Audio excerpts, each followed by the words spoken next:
Welcome. Grab your favorite morning beverage and join us for Morning Cannolis with Jim Santel. You don't know me, but I'm your brother. Sampling the news desserts of the week, here is your host, Jim Santel. Good morning. This is our weekend review, our analysis, our discussion of those all-important stories in law, in government, and the aspiration for justice in America. Thank you once again so much for joining me on this Saturday, November 5th.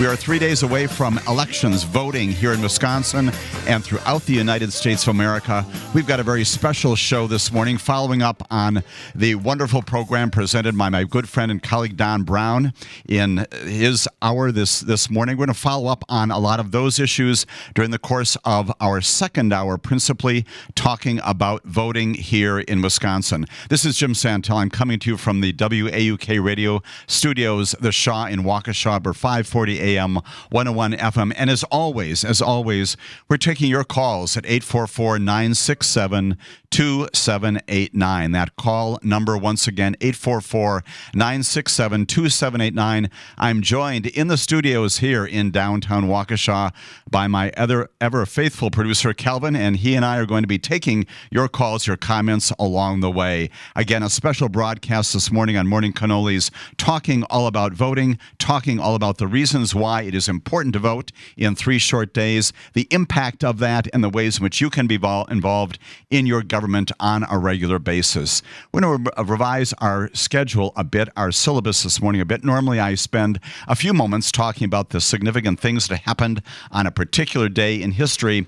This morning, because of our special focus upon voting, we're going to spend some time talking about the important cases in our first half an hour or so this morning, and then getting to some history on voting. Specifically, we're going to talk about the Voting Rights Act, the ways in which it was enacted, the reasons for its being in place, and the attempts by various folks, including our Supreme Court from time to time, to chip away at some of its key features. We'll chat about those important cases, a case pending right now before the Supreme Court that also has the possibility of affecting the impact of the Voting Rights Act, and that will lead into our second hour, talking more generally about the reason why voting is important in America. Join us for this first hour and that second hour. Before we get to all of that, let us talk about some of the important issues of the day, important news of this past week. Let's begin with the Supreme Court. We have spent much of the last month or so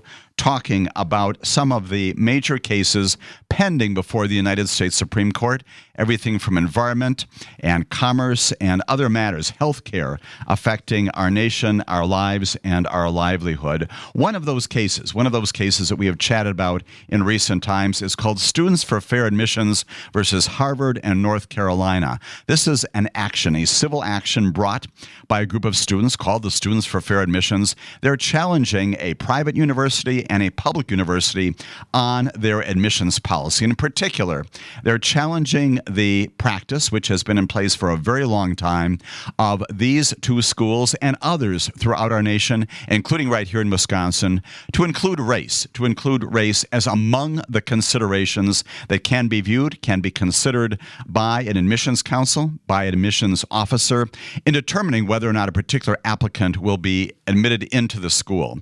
And their allegation is that by virtue of the decisions and the practices of these 2 universities to admit that along the way you can in fact review race as a factor, that they're being denied their places in these schools, brought principally by a group of Asian American students and Hispanic students, alleging that black students, other students of color, have taken their places effectively at those schools. This past Monday, we know that the United States Supreme Court entertained oral argument on that case before the United States Supreme Court. The attorneys presented their arguments in support of and in opposition to a change in the law. And in particular, those folks, the Students for Fair Admissions, who are advocating for the elimination of race as a singular consideration to be reviewed, to be taken into account in determining whether or not a particular student can be admitted into the school. One of the things that the Students for Fair admissions lawyers were advocating for was a change in policy, announced a long time ago, 2003, in a case called Grutter versus Bollinger. The United States Supreme Court said that universities can, in fact, take limited account of race when deciding which students to admit on the grounds that ignoring racial diversity, refusing to acknowledge that there are good things that come from racial diversity, would lead to an inferior educational experience for all students. In other words, advocating for diversity on our college campuses. Among other things, numerous studies we know show that student body diversity promotes things like student income outcomes in learning, better practices for students in the workplace and society, and better prepares them as professionals for life beyond colleges and universities, their experiences there. And so that was the argument just this past Monday in front of the United States Supreme Court. We can take away from that argument some very significant things. And again, we don't know for certain exactly what the Supreme Court's going to be doing. We won't know about that probably until June of 2023. But we know from the oral argument, the questions back and forth between the attorneys and the Supreme Court justices, some sense of where they're coming down in this. We know that John Roberts, in particular, has expressed in the past some hostility to this notion that race should be considered. Very famously, he said in the past, the one way to stop discrimination on the basis of race is to stop discriminating on the basis of race. We know as well from the oral argument of just this past Monday that virtually all of the other so-called conservative Supreme Court justices, likewise, voting almost certainly to support the Students for Fair Admissions, promoting this notion that race should not be considered in admissions. And in particular, we know that Associate Justice Clarence Thomas, based upon his reactions to and engagement with the attorneys of this past Monday, talked about diversity and his view. He said some things that are relevant to his understanding, to our understanding of where he is coming from. He said, "I've heard the word diversity quite a few times, and I don't have a clue what it means. It seems to mean everything for everyone." That from Associate Justice Clarence Thomas just this past Monday. He said in reply to the statement that racially diverse groups of people perform at higher levels, both in academic settings and also in employment settings, other places where we convene and do our work. He said, "I guess I don't put much stock in that because I've heard similar arguments in favor of segregation too." And so we know again from this oral argument on Monday that it's highly likely that 6 members of our Supreme Court are going to vote to reverse many years of tradition and of precedent, basically to reverse Grutter versus Bollinger, that says that you can in fact consider race as a consideration in deciding who is going to be a part of a college incoming class. And we'll look forward to hearing what the Supreme Court says about that probably in June of next year. So that happening just this past Monday. Some other very big issues, big events this past week in the areas of law and justice and things happening in our courts. In particular, we know that the trial of the Trump Corporation in a Manhattan courtroom continued this past week. We're anticipating that in that state trial alleging tax fraud, other forms of fraud, again brought by the Manhattan District Attorney, we anticipate that this coming week, as that trial goes into its next week, that Alan Weisselberg, who is the chief financial officer of the Trump organizations, he has previously pled guilty to offense conduct. In this case, he's going to testify and provide some information about how the Trump organization reviewed and managed its books, a key a factor in this trial. We'll look forward to hearing more from him and perhaps the involvement of the former president in that operation. Again, the corporation itself on trial.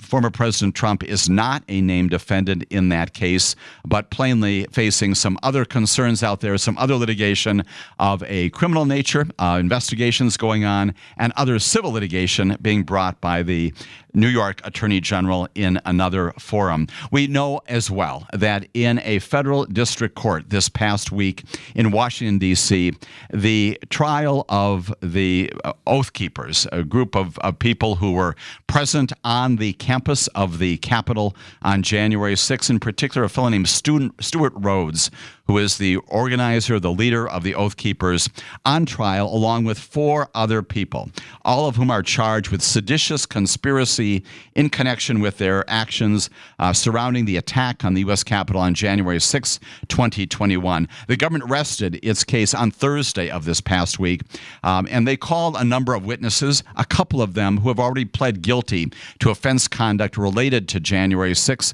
One of them was prepared to testify and did in fact testify, talking about how he said goodbye to his family prior to January 6.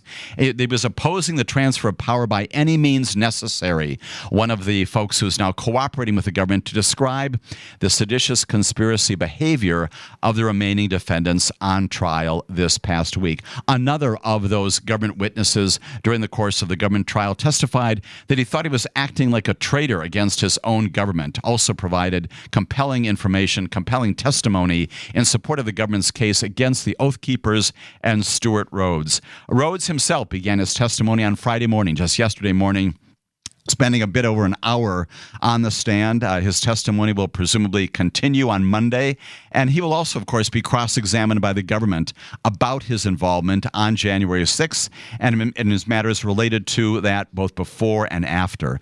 Among the other significant things coming out of that trial this past week before the government rested, a lot of very interesting information about the attempts by Rhodes and others to reach then-President Donald Trump and convince him to invoke the Insurrection Act to stay in power. Some of the most damning evidence against Rhodes came from a recording made on January 10th, again, shortly after the January 6th insurrection. Rhodes was speaking with someone who he believed could get a message to President Trump. Rhodes, who was talking about the January 6th event, said in the recording that his only regret was that they, his group, the Oath Keepers, did not have more guns that day. He told the president, "We will come up and we will support you if you need us, military and police both, and also a number of millions of other people in America will do the same." He went on to say in this communication during the course of the government's case, "We should have brought rifles. We should have fixed it right then and there. I'd hang Pelosi from the lamppost," making reference to the Speaker of the House of Representatives. That trial continuing in the coming weeks in a federal district court in Washington, D.C. Come back after the break. We'll chat about other significant events in justice in the courts of America right here on Morning Cannolis.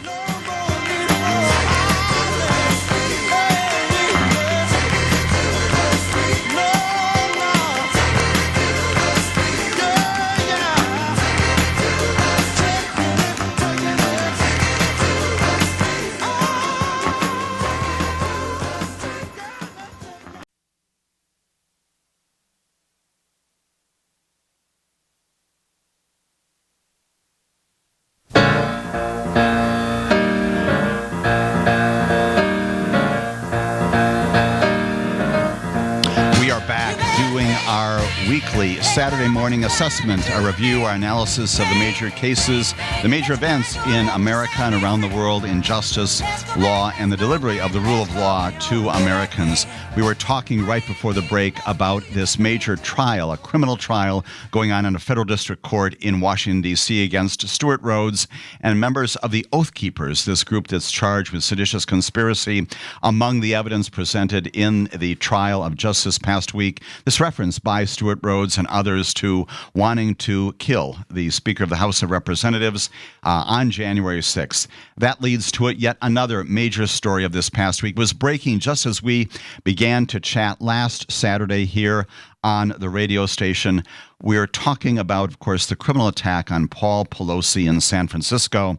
He is the spouse of the Speaker of the House of Representatives, and her name, of course, is Nancy Pelosi. She was not there at the time of the attack in the early morning hours last Saturday. Who was there? Her husband, Paul Pelosi. He was sleeping upstairs in that house, their private home in San Francisco. We know since that event broke last Saturday a little bit more about the particular person, this David DePape, who's responsible for breaking in and assaulting, viciously attacking Paul Pelosi. We know that he is a Canadian national. He is here in this country, 42 years old. And we also know that in the wake of his event, his engagement with Paul Pelosi, his attack on Paul Pelosi, that the United States Attorney's Office in San Francisco, the Northern District of California, has charged him with a federal offense. And we'll talk a little bit about the basis for that. Inside Title 18, which is the Code of Federal Crimes in the United States of America, Section 115, specifically passed by the Congress to address this issue in particular. Section 115 of Title 18 of the United States Code talks about influencing, impeding, or retaliating against a federal official by threatening or injuring a family member. That's precisely what David DePape did last early Saturday morning. He entered into the home, and based upon that charge under Section 115A, he has been prosecuted through this federal complaint. An extensive affidavit is attached to that complaint, pursuant once again to the federal rules of criminal procedure. At some point down the road, fairly soon, a federal grand jury will be convened to hear evidence of this and will return a formal indictment. The process to keep in federal custody under federal arrest and federal charges is that the U.S. Attorney would issue this complaint premised upon an affidavit. And it's out of that affidavit that we got a lot of information about what DePape was doing, what his purpose was. We also know from reviewing his online social media presence, a member of QAnon, espousing many, many different conspiracy theories that, again, all of them refuted wildly. His view, as he said to members of the law enforcement who were responding to this event, he said he was fighting tyranny without the option of surrender. His plan in particular with the hammer that he actually had two hammers with him, was to assault, to hit the kneecaps of the Speaker of House of Representatives and bring her back into the well of the House of Representatives as a sign of what will happen to people who are in violation of our law, who are tyrannous, who are acting in a tyrannical nature in our country. That was his plan. Plainly did not happen, thank goodness. Still, he is under federal charges to this day. He's also been charged by the state of California, the district attorney in San Francisco, with attempted murder, with residential burglary, elder abuse, false imprisonment. Both of those kinds of prosecutions can, in fact, proceed on their own independently. They're plainly related. They're premised upon the same fact basis, but they can, in fact, proceed down parallel lines. Again, David DePape today in state custody as a result of the state charges, but then also plainly going to be responding to the federal charges under Section 115A of Title 18 of the United States Code. That case also requiring a lot of focus because, once again, related to this notion that we've talked about before, this sense of violence in America, that our disputes, which can be significant, which can be vigorously argued, somehow now giving support to the notion that physical violence is the response to someone who does not agree with you, completely contrary not only to our federal criminal code, our state codes, but also the ways in which we have engaged in America for 240 years in resolving our disputes. This is not it. And the significant takeaway that we know from this case to this point is, once again, deterrence. Deterring David DePape himself from doing this ever again. That has happened by virtue of his being in custody right now, in state custody, anticipating also federal prosecution, and then also general deterrence, which is perhaps just as important a reason for these prosecutions. Generally deter people from doing this kind of thing out there, from pursuing their own disputes, political disputes, domestic disputes, by engaging in violence, deterring others who might be similarly inclined to do it. When you do that, you will face the potential of up to 30 years in jail under Section 115A of Title 18 of the United States Code. That happening again out of the Northern District of California just this past week. We know as well a number of other things happening around the nation.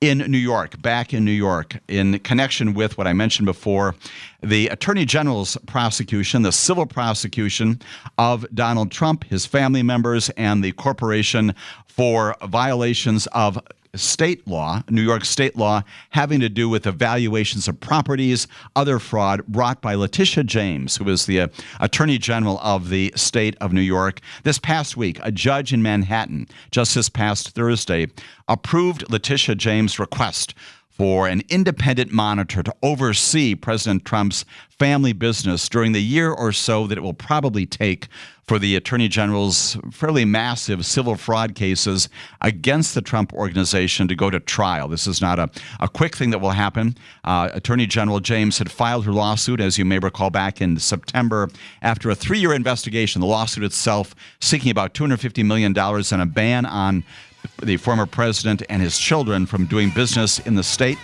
The judge establishing this past week an independent monitor who's going to be reviewing the mechanisms, the things that this corporation is going to be doing in this coming year. We'll talk more about other significant cases in America right after the break here on Morning Cannolis.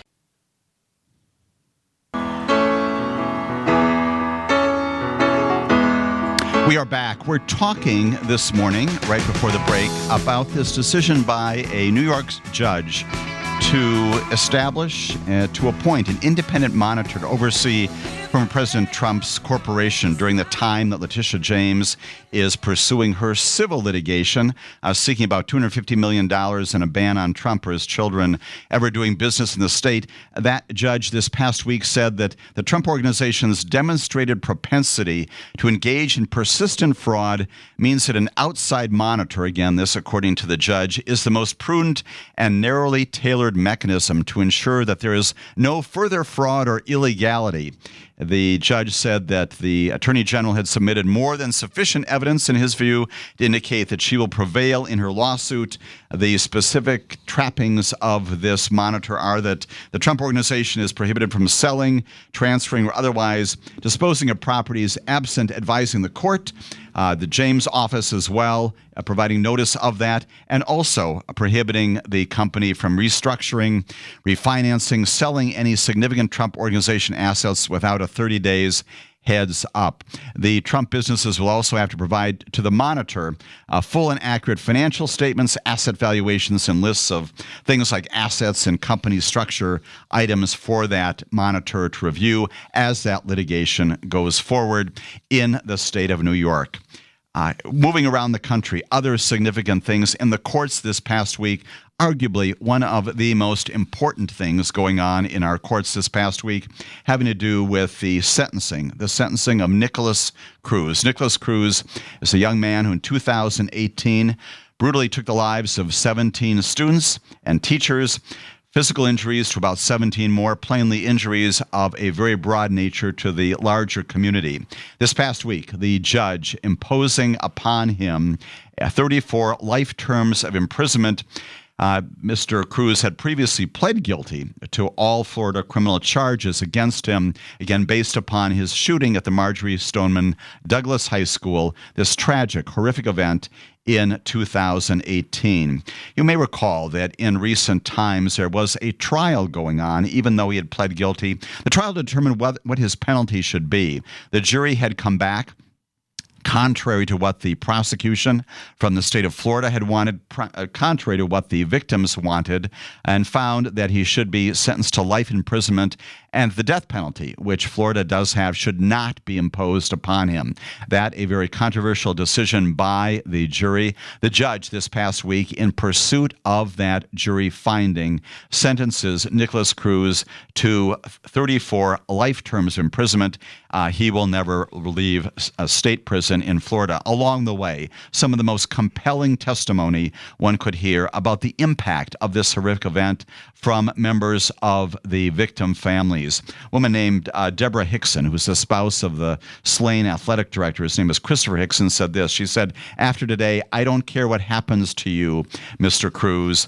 You will be a number, and for me, you will cease to exist.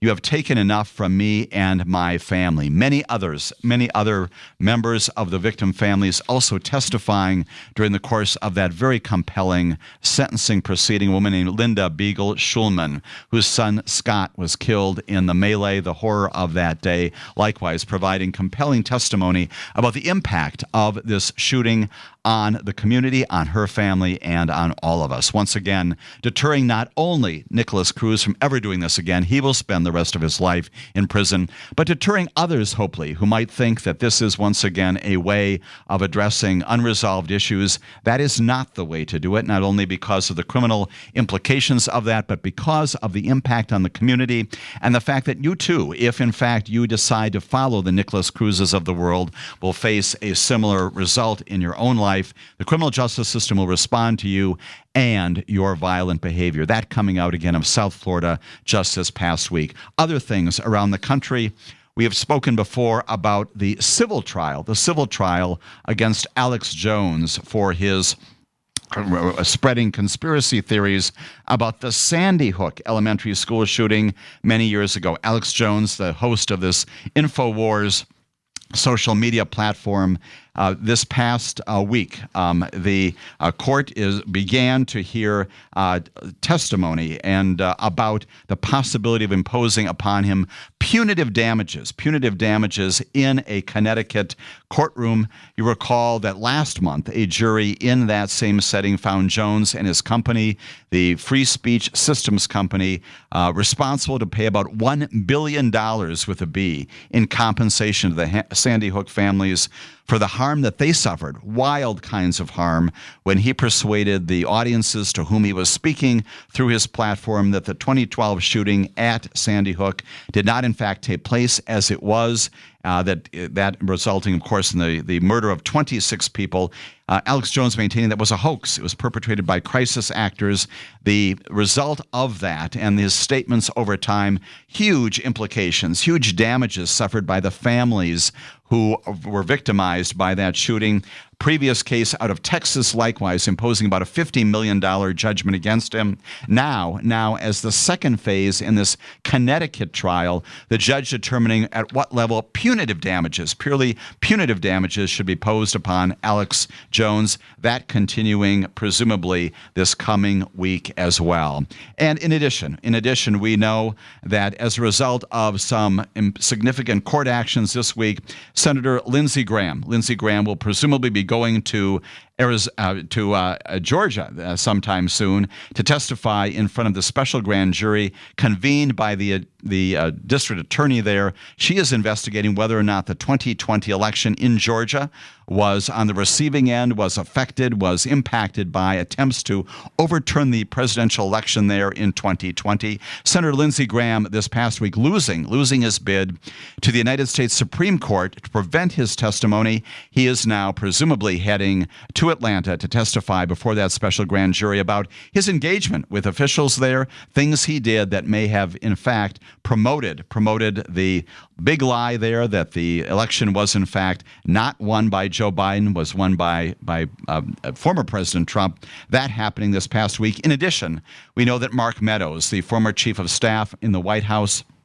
who had previously sought likewise to avoid testimony in front of Fani Willis and her grand jury there, he was previously unsuccessful in a court in South Carolina. He was trying to convince the South Carolina judge there that he should not be obliged to go to Georgia for that appearance. The South Carolina judge and the Court of Common Pleas said, nope, got to show up there. This past week, Mark Meadows seeking a like prohibition from his obligation to go and appear, this time in front of the January 6th committee, a federal district court judge in Washington, D.C., just this past week. A fellow named Carl Nichols, who has appeared in many of these cases before, a trial judge in the District of Columbia, likewise said to Mark Meadows, no, you have to show up in front of the January 6th committee seeking your testimony about what you did on January 6th, both before, during, and after that event.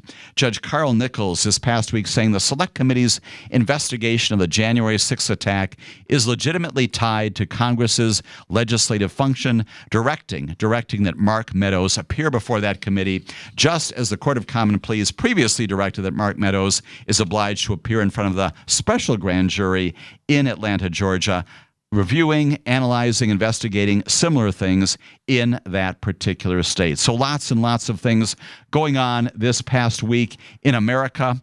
in the courts of our nation, significant things in the Supreme Court, in our state courts, in our federal courts as well. And now we're going to begin to turn to our principal issue of the day, that is voting. Voting in America. We know that this coming Tuesday, just 3 days from now, our nation will be heading toward the polls. We know as well that during the course of the voting going on, coming up just this coming Tuesday, we've got elections for 435 members of the House of Representatives, all members of that body of the Congress. In addition, 33 members of the United States Senate up for election, including one of those right here in the state of Wisconsin. Also very much aware that we've got state races, local races, we've got referendums on the ballot here in Wisconsin.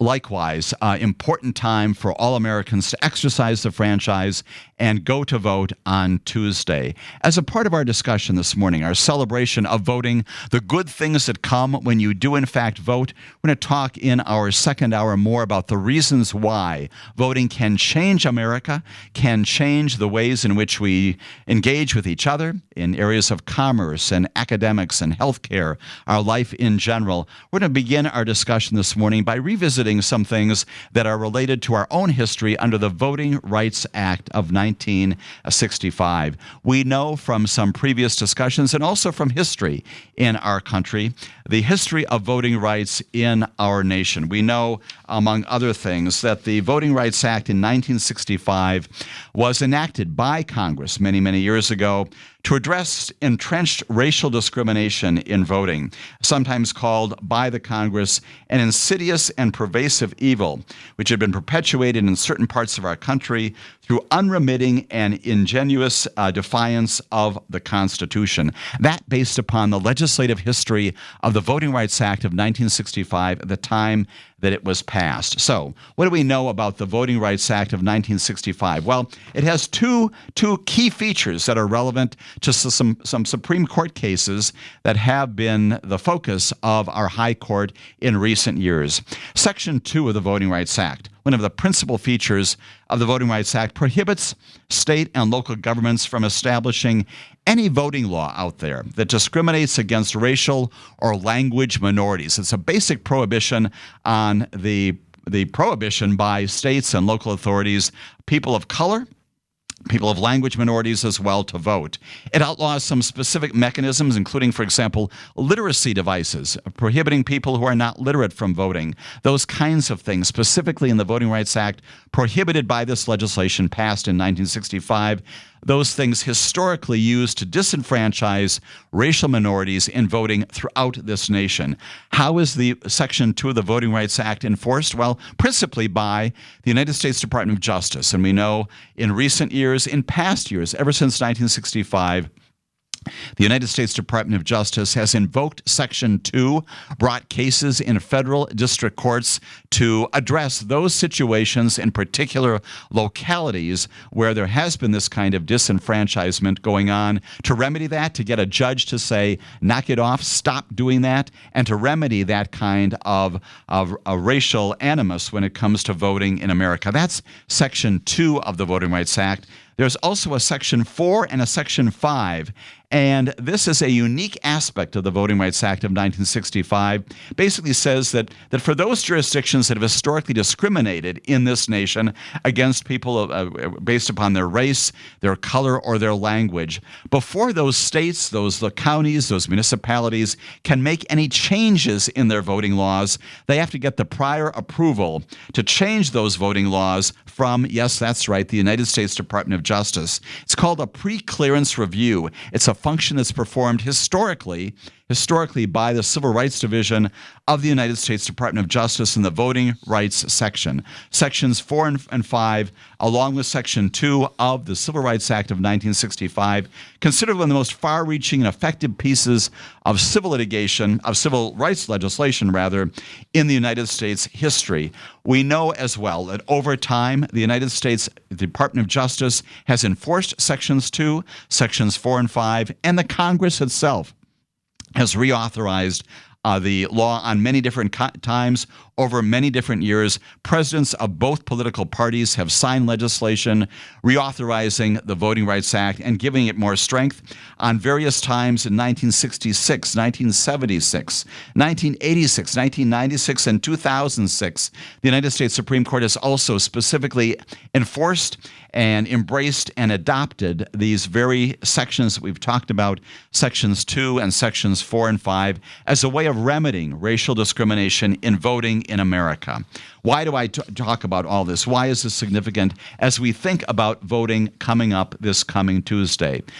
We are very much aware of the fact that in recent years, two major cases coming out of the United States Supreme Court have dramatically restricted the capacity of the United States Department of Justice to ensure that our voting in America is racially blind, is not premised upon racial animus. One of those cases comes out of Shelby County, Alabama. Shelby County, sort of in the center of the state of Alabama, was among those pre-clearance jurisdictions that was set forth in the Voting Rights Act of 1965.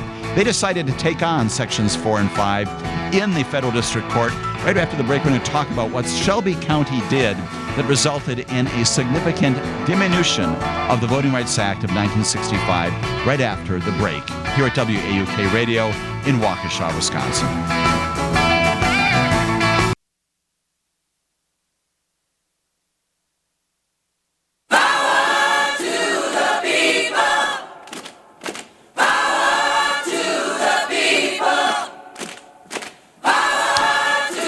And we're back. This is our special celebration this Saturday, November 5th, of voting in America, voting rights in America, encouraging all of you to go out and vote if you have not already done so.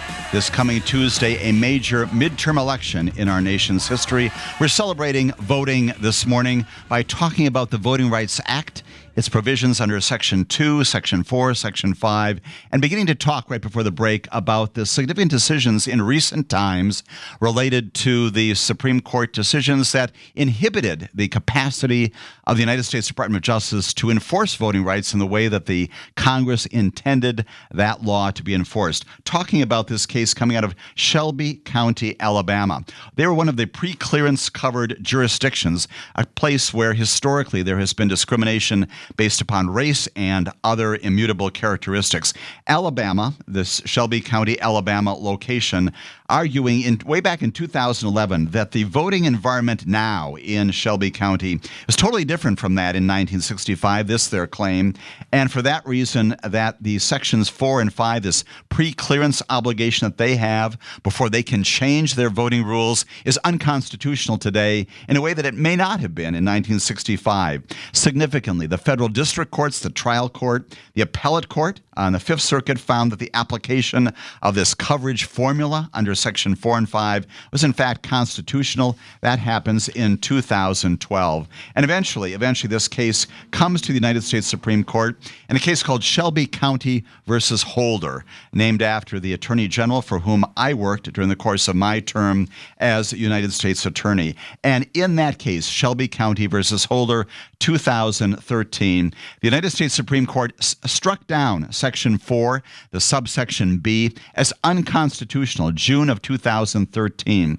Delivered by Chief Justice John Roberts, joined by then Justice Scalia, Anthony Kennedy, Clarence Thomas, Sam Alito, some of those justices plainly still in the court. The court held specifically that Section 4B exceeded the Congress's power under the 14th and the 15th Amendment, these post-Civil War amendments to the Constitution, the court finding that the coverage formula conflicts with the constitutional principles of federalism and equal sovereignty of the states, those kinds of things the Supreme Court saying at the time, because as the Supreme Court said, and here's the important language, the disparate treatment of the states is based on a 40-year-old facts having no logical relationship to the present day and thus is not responsive to current needs. The Chief Justice of the Supreme Court effectively is saying that the purposes of the Civil Rights Act in 1965 no longer hold today, therefore that since the country has changed, according to John Roberts, and while any racial discrimination voting is too much, he said, Congress must ensure that the legislation passes to remedy that problem speaks to current conditions. And so the court declared at that time that the 15th Amendment commands that the right to vote shall not be abridged or denied on account of race or color, gives Congress the power to enforce that command. The amendment is not designed, the court said, to punish for the past. Its purpose is to ensure a better future. Basically shutting down this entire process of pre-clearance for many jurisdictions throughout the country, not just in the South, to secure approval from the U.S. Department of Justice before they make changes in their laws and the kinds of things that they want to do with respect to voting. We know that in the 3 years after that particular case, some nearly 900 polling places had closed. 5 years after the ruling, 1,000 places had closed, many of them in predominantly African-American counties around the nation. Changing and reducing voter locations, as we know, reduces voter turnout in many ways. A 2018 report by the U.S. Commission on Civil Rights found that there had been an increase in laws making it harder for minorities to vote in the wake of Shelby County. The Commission found that about 23 states had enacted more restrictive voting laws, including things like closing polling places, cuts to early voting, purges of voter rolls, the imposition of strict voter ID laws, and other mechanisms to infringe the right to vote in America.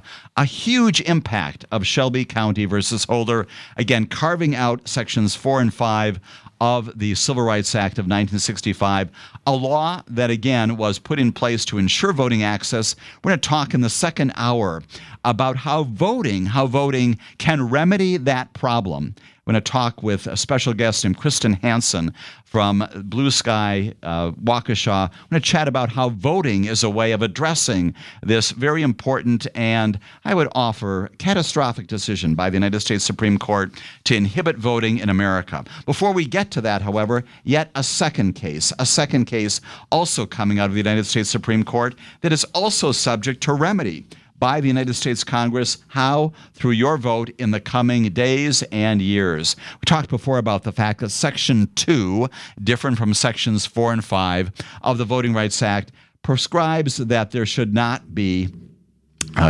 discrimination when it comes to voting in any place in America as a part of our routine polling process. Well, what happened in a second case coming out of Arizona is that absent any pre-clearance obligation, which it had before Shelby County, Arizona, the legislature there, passed 2 laws that changed statewide voting practices. Again, no longer under the review, under the pre-clearance obligation of the United States Department of Justice.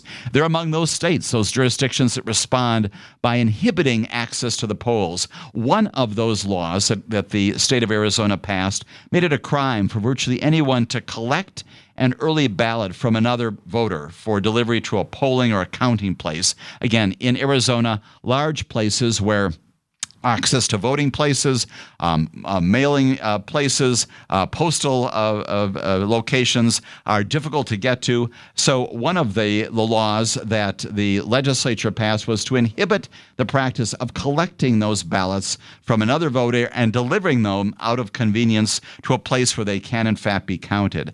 A second initiative by Arizona would invalidate any ballot submitted by a voter who erroneously, out of an error, voted in a precinct other than that was assigned to her or him. In other words, going to the wrong place to vote. And in a case called Brnovich, which comes from the name of the Attorney General of the state of Arizona, Brnovich, which is the Democratic National Committee. This case, again, decided in 2021, just a couple of years ago. Again, the case involving whether or not these 2 laws passed by the Arizona legislature pass muster under Section 2. The United States Supreme Court says, yes, indeed, they do. In May of 2018, after a 10-day trial, the district court had found that those laws do, in fact, pass muster. The case went up to the Ninth Circuit in California and in other places. Obviously, the Ninth Circuit covers many states on the western part of our nation. The Ninth Circuit, in appeal from the lower district court, and an en banc ruling, vacated the decision of the lower court, bringing it ultimately to the United States Supreme Court. And again, the United States Supreme Court addresses this matter, takes oral argument on it in March of 2021, a little over a year or so ago. And on July 1 of 2021, in this case called Brnovich, the court issues a 6-3 decision, a finding that the Ninth Circuit's decision should be reversed, with the majority ruling that neither the out-of-precinct policy voted on by the Arizona legislature nor the other policy should in fact pass muster under the Voting Rights Act of 1965. Right after the break here.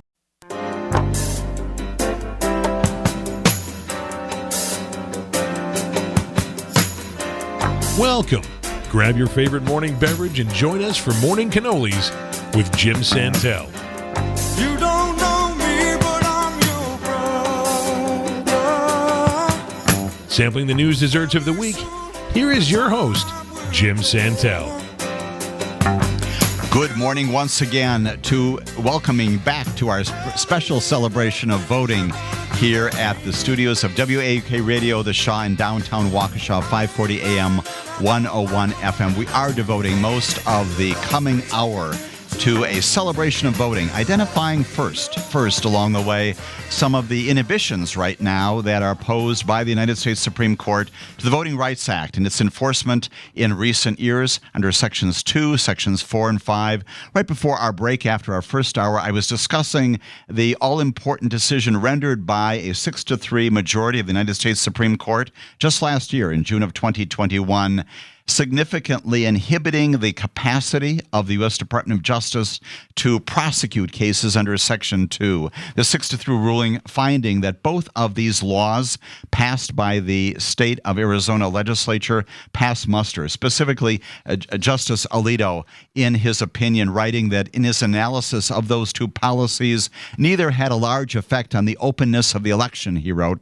He said, regard the out-of-precinct policy that having to identify one's own polling place and then travel there to vote does not exceed the usual burdens of voting. I went on to say that a state indisputably has a compelling interest in preserving the integrity of its election process, which is certainly true, but also then went on to describe some guideposts that the states should review and evaluate in determining whether or not future laws pass muster under Section 2.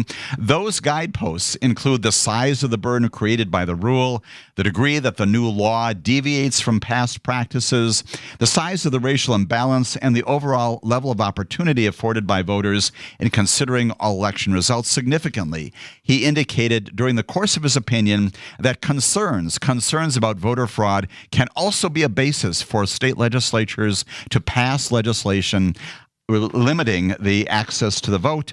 Needless to say, the dissenters on the court in 2021, including Justice Elena Kagan, wrote a 41-page dissenting opinion, hair on fire about this. She's saying the court has no right to remake Section 2 of the Voting Rights Act. Maybe some think that vote suppression is a relic of history, but that is not the case. Only Congress gets to make that call. She says what is tragic here is that the court has yet again rewritten in order to weaken a statute that stands as a monument to America's greatness and protects against his basest impulses. What is tragic, she says, is that the court has damaged a statute designed to bring about the end of discrimination in voting. And that remains the law to this day. Shelby County basically eviscerating Sections 4 and 5 of the Voting Rights Act. Section 2 significantly inhibited by this case in Brnovich. Now, the good news coming out of this, leading into our celebration of voting, is there's a remedy for all of this, and in fact, it has been passed by the House of Representatives. With respect to Shelby County versus Eric Holder, there has been legislation under various names, things like the Voting Rights Act Amendment of 2014, the Voting Rights Advancement Act of 2019, the John Lewis Voting Rights Advancement Act of 2021, to remedy the problem identified by the Supreme Court in Shelby County. Pre-clearance by the Justice Department for changes in voting laws if, according to this pending new legislation, during the previous 25 years, 15 or more violations of fundamental rights are identified, a removal from that list for prior approval obligations if no offenses happen in 10 years, basically restoring Section 4 and implicitly Section 5 of the Voting Rights Act. Likewise, with respect to Brnovich, a proposal, again, under these packages of legislation passing the House of Representatives, but not the United States Senate, a clear practical standard for violations, supplanting much of what Justice Alito and the others had described here, that limits the applicability of Section 2, including evidence of disparate impact on minority voters, coupled with some examination of the entire system, looking at the entire mechanism set up by a state legislature, and the elimination of this fraud without proof basis for supporting legislation that would inhibit access to the polls, other available means justifications, those kinds of things removed by this pending legislation. It has been pending before the United States Congress, passed by the House of Representatives to remedy, to restore both Sections 2, 4, and 5 of the Voting Rights Act of 1965, not passed by the Senate. And in this hour, as we continue our celebration of voting, we're going to chat about the reasons why voting is so important to reestablish these basic access to voting opportunities as we go forward. Finally, before I get to some callers and inviting our very special guest, wanted to note, as we have done in recent broadcasts, that the Supreme Court has before it in this term yet another case called Merrill versus Milligan. We talked about it several broadcasts ago. It was argued on October 4th. This is a challenge to a decision by the Alabama state legislature drawing congressional lines that are going to be effective for the vote this coming Tuesday.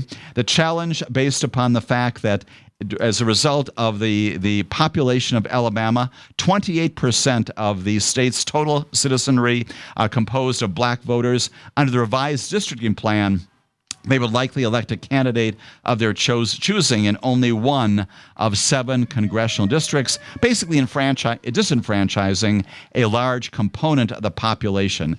That issue up before the Supreme Court, again, under Section 2 of the Voting Rights Act, anticipating a decision whether or not a major case called Thornburg versus Jingles, in which established standards for reviewing gerrymandered maps should be accepted or reversed. The Supreme Court could once again, in this coming term, affect the applicability of the Voting Rights Act of 1965. All of that as a predicate to our discussion about the things that we should be engaged in these coming days, weeks, months, and years to ensure that voting is real, that voting is accessible for all people in America who are eligible to vote. And in that connection, we do have some callers calling in right now. Let's begin with Joe. Joe, you're calling in from Madison to talk, presumably, this morning in our celebration of voting rights in America. Absolutely, and I really appreciate your detail and information. It's been just great.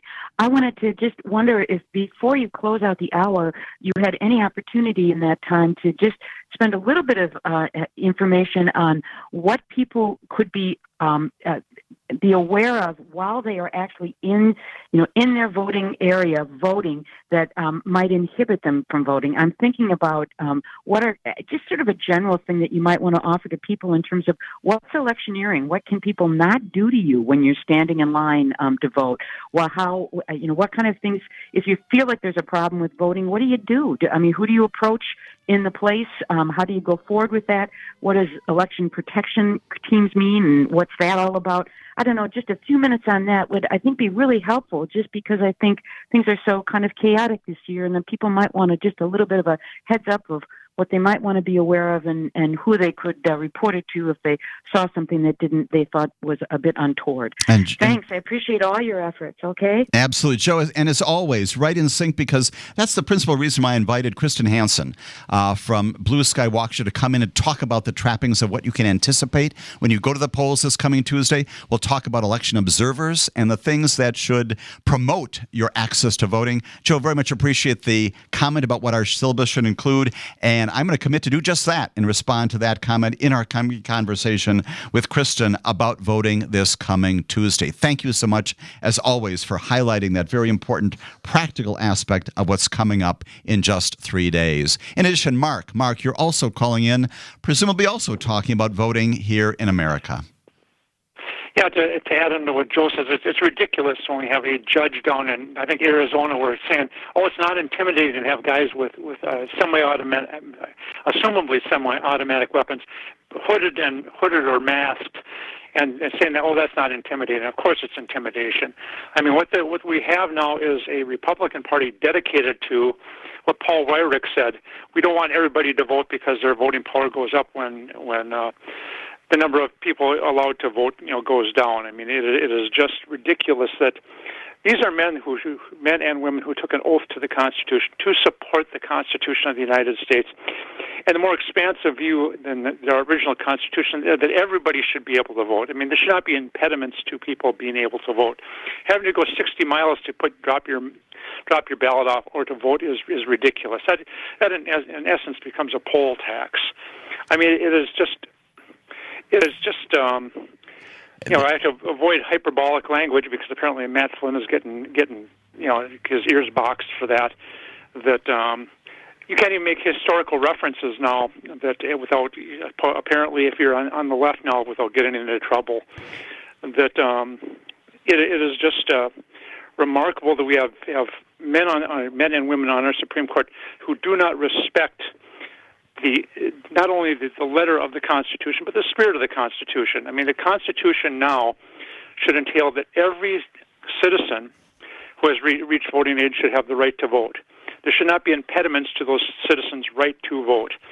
And they're apparently perfectly comfortable, with having impediments to citizens' right to vote. I mean, it's remarkable that Clarence Thomas does not look back historically that the Supreme Court, that under the Taney decision, Dred Scott, I mean, Judge Taney actually wrote in that decision that black Americans were not even really human beings. I mean, and Mark, to all of your good points, I would very much commend. I know you have probably looked at it. Take a look at this decision in Brnovich. Take a look at Justice Alito's opinion, in which, yes, he sets forth these guideposts, but really does accomplish, as many people said, a weakening of the Voting Rights Act as it goes forward in its applicability, not just for Arizona, identifies these two particular matters that are before the Supreme Court, but sets forth a mechanism that really does restrict the traditional years-long application of Section 2 of the Voting Rights Act, and that is the law to this day. And again, going back and looking at that opinion, reading through the particular aspects of his decision that describe the ease with which people can vote, which is simply not true in every single area of our nation, including Arizona. The historical reference, Mark, as you just indicated, to other things in our nation's history, and referring back to those as a way of understanding how our voting should take place today.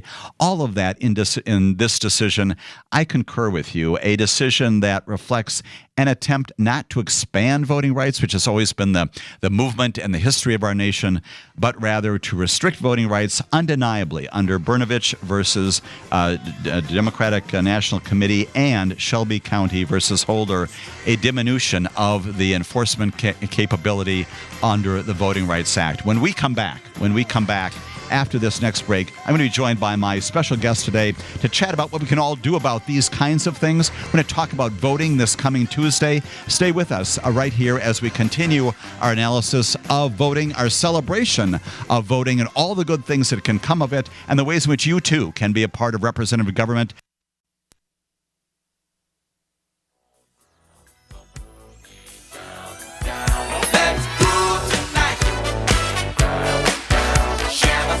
And we are back. This is Morning Cannolis. We're talking on Saturday, November 5th. We're dancing a little. We're dancing a little bit, too. Maybe right across the table here. Calvin is joining in that as well. We're excited about all that. Excited to have all of you listening in and always taking your calls as before at 844-967-2789 here at WAUK Radio in downtown Waukesha. We are celebrating this Saturday before Election Day, voting in America. And during the first hour and the first portion of our second hour, we're talking about the Voting Rights Act, the ways in which the Supreme Court has, and perhaps once again, this coming June may limit the applicability and the access to that. And Kristen, at the end of that previous section, I talked about the ways in which the United States Congress can, in fact, remedy the Voting Rights Act problems identified by the Supreme Court, and specifically legislation that can bring the Voting Rights Act back into line in the way it was in 1965, the way we can restore some of the things that the Supreme Court has carved away. And so I want to spend some time talking with my good friend and special guest this morning, Kristen Hansen, about why voting is important, what this is all about, and why it's not simply that thing that you may do every so often, midterm elections, interim elections, presidential elections. What does this convey in terms of who we are as a nation? General thoughts as we begin our discussion this morning. Sure. General thoughts are, this is one of the things, the tradition of fair and free elections that, cross your fingers, we will have in America going forward, is one of the things that sets the United States of America apart from other countries, right? And we do not want our democracy to be a parody of what democracy should be. We don't want to be like Russia, where there's an election, quote unquote, but the result is a foregone conclusion, and people don't actually think their vote matters because it doesn't, because Vladimir Putin is going to be the winner forever. We don't want that. We want real elections that can be swayed by little bits. That's actually a good sign when you have an election like we have in Wisconsin, where this is a very evenly divided state among Democrats and Republicans generally, and of course there are moderates and independents in between. But the fact that an election can be decided by such a small amount is a good sign that people are voting their conscience, that they're voting and really investigating the ballots and investigating the candidates each time. If we had landslides all the time, that to me doesn't seem right. So I think it's your duty as an American. It is a foundational right that, honestly, use it or lose it. So I do think it's something that should be emphasized and taught in high schools. I think high schools should have voter registration for seniors the instant they turn 18 or are able to register to vote for a primary.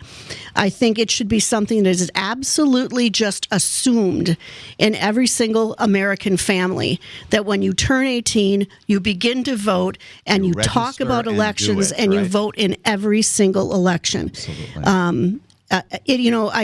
I was talking to someone recently, a young man, who said, well, we're adults now, and we should have to figure this out for ourselves. There's nothing that your parents just say, figure it out, figure out how to feed yourself. Someone explains things to young people. The way processes work in life, things. Right? So please, we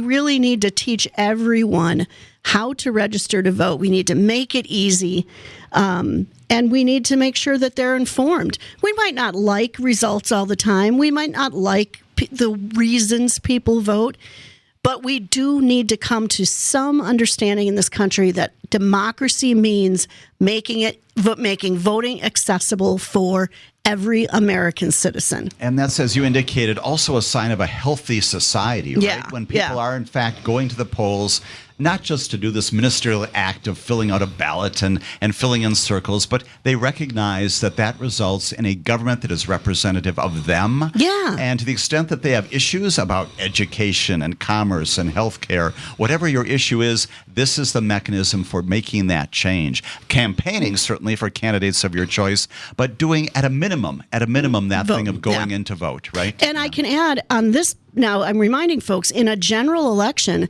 you don't need to vote in one party or another. Yes. You can go down that ballot and say, I like this person for my governor. I like this other person for my senator. I want this person for assembly. You don't have to stay in one lane.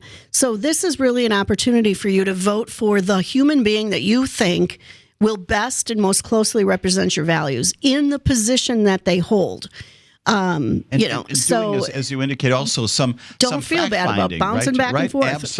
Absolutely. And the ballot this time, I early voted myself, and I have to say it's an accessible ballot. It is fairly easy to understand. There are a lot of folks, and there's some referendum questions as well, who are up for election. But you can, in fact, do just that and make choices based, as you indicated, on the information that you've gathered about your candidates. I will say one thing that there is an independent candidate for governor, Joan Beglinger, I think is her name. She's no longer running, but she dropped out after the ballot was printed. And there's nothing you can do about that. So please just don't waste your vote and don't vote for Joan. Sorry, Joan, but she's no longer running. All the more reason that does narrow it down a little bit. To do some inquiry before that. We'll say it again as a part of our regular civics work. You and I have done a lot of that in this community. That the fundamental thing that you're talking about, it's as basic as the Constitution. The 15th Amendment, the right to vote shall not be denied or abridged on account of race, color, or servitude. Previous condition, 1870 in the Constitution. And yet, here we are. And yet, here we are talking today in 2022 about just that. The 19th Amendment. There was a time, Kristen Hansen, my good friend, in 1919 when you would not be permitted to vote in this country, right? 19th Amendment giving women the right to vote. The 24th Amendment. It was in 1964. As late as 1964, a time that I remember when the Supreme Court finally had to say there's a prohibition on poll taxes. Yes. You had to pay to vote in this country. Supreme Court finally said no under the 24th Amendment. I'm sorry, the Supreme Court had said that also, but the 24th Amendment to the Constitution establishing that as well. 26th Amendment, to your point as well, young people you've talked to, 18-year-olds can vote, 1971. Yeah. All those things a part of our Constitution. We're going to chat more with my good friend and special guest this morning, Kristen Hansen, about voting, why it's important, and the significant impact that it can have here in Wisconsin and throughout the United States of America. Photo ID issued by the state of Wisconsin in order to vote. You can go down to the Department of Motor Vehicles, tell them that you are getting the ID because you want to vote, and it will be free. Now you have an ID, so there you go. Right. The DMV over here in Pewaukee, the one that most people in the city of Waukesha probably use, is open on Monday from 8:30 until 4:45. You can go to any DMV; they're all over. If you find one that's got different hours, so it's not too late. You could go on Monday or even Tuesday to the DMV, get your ID. They will give you a receipt, and that receipt is sufficient for voting and for registering to vote. Right. So really, anyone who puts that little effort into it would be able to vote on Tuesday if they can get to the DMV first. That's an incredibly helpful tip. And once again, I will say this tongue-in-cheek, you do not have to get any driving test, anything when you go to the DMV. No, it's just an ID card. It is purely an ID for purposes, again, of identification generally, accessible then to you to vote, to register. And also college students, if you are at any college, technical school, whatever, you might need a special version of your college ID to vote. Not all schools give them, but all four-year campuses do. So if you're over, say, at Carroll University, if you're an out-of-state student, you don't have a Wisconsin driver's license, you can go to, what do they call it, the student union or whatever, the campus center, and they will give you a special version of the campus ID, and you can use that for voting. Also very accessible, right? So let's talk more about that practical trapping of registration. We do have a voting day registration here in Wisconsin. Yes, let's hope we don't lose it. We know, again, from the past that there's been a lot of controversy, a lot of litigation about this process. It has not always been easy. It still has its challenges out there, right? But today in Wisconsin, if I go in on Tuesday, I can register at the same time and pursue that process. Tell me more about how I can go about doing that, the process for getting on the rolls to vote on Tuesday. So the first thing you should do is find out where your polling place even is, right? So you don't need to be registered to vote to find out where your polling place is. Go on to myvote.wi.gov. Right, My Vote Wisconsin. Once put in your name and your address, or I think maybe just your address. It's going to just tell you where your polling place is. Go to your polling place. you need to remember two things. You need to prove who you are and where you live. Those are the two tests. The who you are is a photo ID issued by the government. So that could be your Wisconsin driver's license, an ID, a military ID, a tribal ID, your passport, some kind of government-issued photo identification issued by the state of Wisconsin or the federal government. That shows who you are. Who are you? That's the first The second threshold. question is, where do you live? If that ID is your current address. So I'm going to guess, the majority of people, if your driver's license has your current address on it, you're done. That's all you need. It accomplishes both boxes, things. Right? Yeah. But you don't have to get a new plastic driver's license when you move. You need to tell the DMV that you moved. But you don't have to get a physical plastic license because that costs money. So if your driver's license does not have your current address on it, or you're using a passport for ID, it does not have an address on it, then you need to prove where you live. Most people do that through a utility bill. You could use a lease. Bank credit card statement. Not right? a credit card right, statement. right, A right. bank statement will Bank work. statement, Credit card, right. no. Right. Utilities, cable TV, stuff like that, something that is attached to that address. Oddly enough, a mortgage document does not work because you could own a house and not live in it, right? But insurance, do you have insurance on your car insurance statement? The good old myvote.wi.gov has a long list of things that are usable for proof of residence. Right. Any letter that you have that was mailed to you at your home from a government entity is proof of your address. Right. So find that. Right. And, things happen. So I always say, bring your proof of residence with you when you go vote, just in case you need to re-register for some reason. Right. Or if you moved and you just need to update your registration with your new address, or you got married or something changed, you changed your name, you can do that right at the polls. Also, give yourself a little extra time. But there are you don't stand in the long line of voters. There'll be should be an obvious sign for the place where you go to register or change your address. You go do that first, and then get in line and vote. Come back and you're ready to go. Yep, right? Exactly. Sometimes they let you sneak in the front after you registered. Sure. But not Sometimes, again, if the line is not long, or if it is, because you've been there already, there is a form. It's a registration form. It's an application. It's online, but it's also available at polling places. It is accessible to you. You do have to, as you say, the most important portion of it is this identification, who you are, where you reside, proof of residence. It can be filled out with those kinds of documents. There'd be somebody there to help you with that. And then as you fill that out, you're testifying that it's true and accurate. Yes, you have to sign it. And if you lie, that is a felony. Please don't do that. Right. The other thing you can do is you can go on the MyVote website and you can fill it out. You can't submit it because we're past the time of online voter registration. But you can fill it out and print it and bring it with you, and it just helps make this process go a little bit faster. Sure. Yeah. And that person then will enable you to fill out that form, then get in the line, as you just said, and you're ready to vote. And then your registration is effective for the future elections as well, right? This is not just a one-time. You should vote consistently, though. If you register once, you vote once, and then you don't vote again for a while, you may have to re-register. So all the more incentive to vote in every election. Exactly. You have talked about this My Vote Wisconsin website. So good. Finding my polling place. We just chatted about that. What's on my ballot? It's also there, Yes, you can look at what your actual ballot will look like in the order it is for real. So the names are in the same order. The referendums are in the same order. Look at it ahead of time.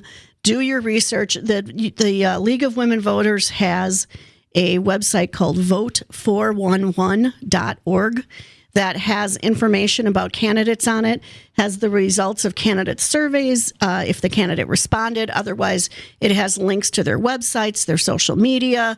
You can, find instances of their opinions, their policy ideas, if they have any.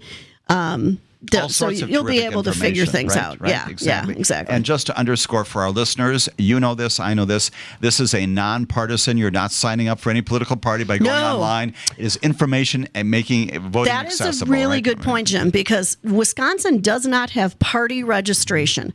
If somebody says to you, "I'm a registered Democrat," no, you're not. We don't have that. Right. You can join a party if you want to. Knock yourself out. And you may get a membership card, but that's not when we register to vote in Wisconsin, we just register to vote. You do not have to pick a side. Some states do have literal registration. You have to say when you're registering to vote which party you intend to support. We do not have that here, which is great. So you can just register to vote. Right? Yeah. Exactly. Yeah. Beyond that, again, when you are voting, plainly this is a secret proceeding, right? It's private, and Yes. no one should be telling you how to vote. Nobody should be instructing you there. We had this wonderful caller in our previous hour, Joe, who called in, and she said, Jim, would we talk this morning a little bit about what you can expect when you go to vote? Yeah. And so I thought you'd be the perfect person to ask about this. Let's suppose I've registered either on site or before, and I come to the polling table, if you will. I identify myself. Again, the poll workers there are required to ask you for a couple of things, right? They ask you who you are and your address. Why is that? And show that identification with your photo ID. Why do they do that? It's very interesting. They will ask you to state your name and address and then show your photo ID. They should not, so that they can find you, of course, in the poll book. They should not be reading your address off of your driver's license because it doesn't have to match. Exactly. But you have to state out loud your name and your address. This is so that if there are observers there or anybody else, and I walk in and say, "I'm Jim Santel. Here's my address," someone next to me might say, "No, you're not." I know, Right. So you do have to say that out loud. Sometimes the poll workers get a little, let people whisper. They read the name and then they just look at it and they know this person. Nope, you got to say it out loud. It's very important. It is the law, right? Yes, is the way that this is done, and ensures the election integrity. That your vote is going to be counted. You have and to there's say who integrity you to are. that, Yeah, right? exactly. Right? And in fact, one of the things that they'll be doing at the polls in most of the municipalities in Wisconsin is they will also be opening up and processing all of these ballots that have been mailed in or absentee voting that's happened. There will be a team of poll workers who will be opening those envelopes to process the ballot, put it in the machine just like you do when you're voting in person. They will be reading the name and the address of the voter out loud as they do that for the same reason. This is the fact that you voted is a public record. Who you voted for is not. Right. Exactly. So these things are, and again, it's the openness. We are all here to vote. You should be able to identify yourself proudly that you're there to vote. This is my name and address. And to that larger point, it's all about checks and balances, right? We've talked a lot, you and I, in this setting, other settings, about this notion that there's huge voter fraud, that people can come in routinely and do that. And I've always responded, I know you have done the same, how virtually impossible it would be to do that because of the checks and balances. You've got two people at those poll books at the time that you're actually getting your ballot before you go into the particular area where you're going to vote, and they're confirming that. It's not just one person. They're both looking at your identification. You're ensuring that photo ID is who you are, requiring you to say out loud who you are, what your address is. That is confirmed by two people. You will then sign a book, right, to establish that you indeed are voting in that, again, not to record who you're voting for, but that you voted in that moment. You will sign the book, or you will mark the book in some way. Remember that voting has to be accessible for people of all different abilities. Right. So a legible signature is not what we're looking at. We're looking at whatever mark the person can make, which reminds you that you can have help.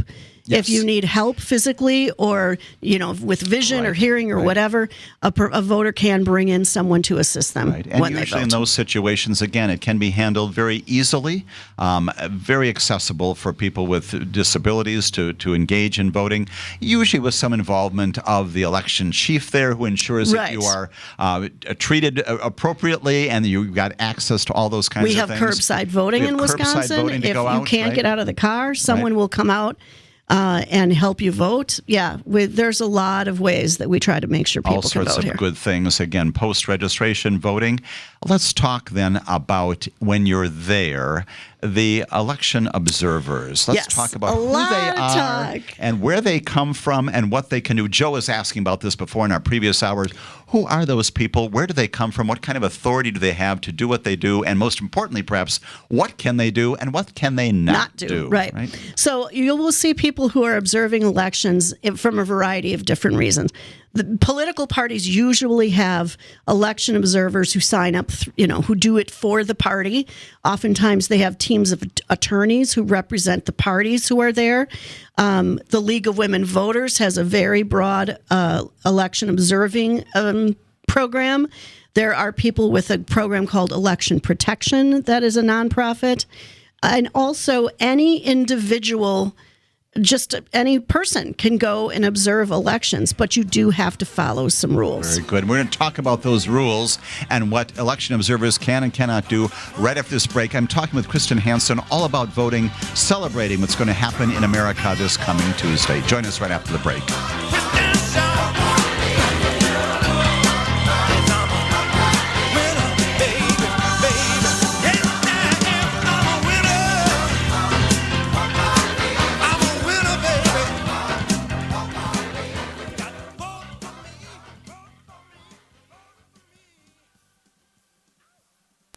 So if you wanted to come and observe, and all the observers must do this, you have to go in, find the chief inspector, sign up with them. You have to sign in. You have to show them ID. So there's a record fill out of a who form. is There's a here, record right? of who's been there. They will hand you instructions. There's a little brochure which you can print out ahead of time. It's on the Wisconsin Elections Commission website, which is elections.wi.gov. Excellent. Good. Print it out or take a look at it ahead of time. It'll tell you what you can and cannot do. And then you stand or sit in a area that is special for observers. Right, designated, so right. that you can hear and see what's going on. That does not give you permission to scrutinize a voter's documents. You cannot ask to read their bank statement if you're observing registration, but you can see that things are progressing in a normal way, as we right? describe them, right? So you can't. So, like I said, you cannot speak to the voters at all. You cannot speak to the poll workers Cannot at all. engage them while they're in line. You can only speak to the chief inspector if you see something that is a problem. So you really should familiarize yourself with the voting laws. Spend some time on the Election Commission website and see so that you know what's wrong, right? If something is wrong. If you see something that you know is not correct, and you go to the chief inspector and you say, hey, I think this poll worker is, for instance, taking the address off the driver's license instead of asking the person their address out loud. If the inspector does not change it, fix it, make it right, address it in some way, you should call 866-OUR-VOTE. Any voter, any observer can call that hotline. It is staffed with election attorneys. 866-OUR-VOTE, and they will help you figure out what you can do to fix that. Sometimes it takes a call to the municipal clerk, and then they fix it. Sometimes you have to go further up the chain, but do know what election laws are, how people are supposed to be able to vote. And again, you are not there to cause a disturbance, and in fact, you can be removed. Yes. The chief inspector, in all cases, has complete control of their polling place. And commission to do just that, Absolutely. to ensure that voting goes ahead So if without anyone is interruption, disruptive at a polling place, they can be removed by the inspector, and it has happened. It's unfortunate. I will say one of the things that people might see, which is legal, but it might be alarming. It is legal in Wisconsin for armed police officers to be at polling stations. So if you see a police officer there, first of all, he or she might be voting. But also, which would be a good there's thing, nothing wrong with that. It doesn't mean anything bad is happening. It may be that the clerk asked the police to patrol the polling station. That is completely legal. Some legitimate so don't worry law about enforcement that. purpose, ensuring the voting happens. But if you feel as a voter intimidated by anyone at a polling place, you call 866-OUR-VOTE and you talk to the chief and you say, look, this person tried to talk to me. This person tried to look over my shoulder while Tell I was me who to filling out vote my for, ballot. right. None of that is legal. Right. And in fact, electioneering, which is trying to influence people's vote, is not legal within 100 feet of the door of the polling place. Very important point by anybody. By anyone. Observers So are not you outside cannot the building. have people waving around flyers or showing yard signs right outside the polling place. They have to be 100 feet away. And the upshot of all this is, as I go to vote on Tuesday, I should be able to engage, again, with the poll workers who are Yes. there, maybe the election chief, to come in and to come out, do that process as expeditiously as the circumstances will allow. And then go celebrate, for and real. then go celebrate your voting and wait for the election results to come in. Do that without, I do not have to engage with poll workers. Anyone else, I'm there for the purpose of voting as I want to vote, pursuant to Wisconsin law. Absolutely. Right. Hopefully there'll be enough volunteers. Sorry, they're not volunteers, they're paid. Enough poll workers that you'll have a greeter at the door, help you figure out which line to get Right. into, help you make sure you're in the right polling place. Like I said, double check ahead of Right. time, If but they're- double right. check again when you get there. Sure. And then the poll workers, there will always be two of them helping you find yourself in the poll book, and then you sign it. They give you your ballot, and you should have privacy filling that ballot out. If you need assistance to fill Just it out, you should be able to call for that, You can right? bring an interpreter with you. Yes. There are lots of ways that you can vote, and then of course slide that ballot into the machine and make sure the machine accepts it before you walk away. Right. And take your sticker that says "I voted" and tell Yes. the world that you did just that. Right. Right. Absolutely. Exactly. Right. We talked at the start of our discussion here about the reason why voting is so important, and I've spent a lot of time this morning chatting about these cases coming out of the Supreme Court that inhibit voting. One of the interesting aspects of this, of course, is that to remedy those, to return us to a place where voting is completely accessible and you can remedy discriminatory voting, is through voting itself. Yes, right? exactly. By getting people Exactly. in Congress, these 435 people, we're electing them this coming Tuesday, senators as well. We also talk about Supreme Court justices a lot on this show. Where do Supreme Court justices come from? They come from presidents nominating them, senators confirming them. Where do presidents and senators come from? From voting, which Yes. leads me to perhaps my last question. Kristen, I know you've got some thoughts about presidential elections coming up, some ideas for the future. I wish I could wave a magic wand, but one of the things that I honestly think would really fix the presidential primary system is if every state voted on the same day. Because what we have seen every year, it seems to me like it's getting, I don't know if worse is the word, but it's starting to happen more often, where we start out with a lot of candidates on one side or both side, and by the time you get to the states that vote later, in Wisconsin we don't vote until April, half the candidates have dropped out. So in a lot of cases, their names are still on the ballot, but they're not running anymore. That throws people off. Or someone says, my favorite candidate isn't running anymore. I feel do? kind of ripped off, right? I really wanted to cast a ballot for that person. If we all voted on the same day, it would be a truer choice of who the person representing that party would be. And the fact that you can advocate for that in America makes America great. That's There what the you First go. Amendment about. Voting is all about. Kristen Hansen, I thank you so very much for joining us this morning, both on Don's show and mine, talking about Thank the you, Jim. practicalities of this. Your advocacy is get out there and vote. If you haven't already done so, get registered and vote. Thank you so very much for joining me this morning on Morning Cannolis. We're back here again next Saturday to talk perhaps about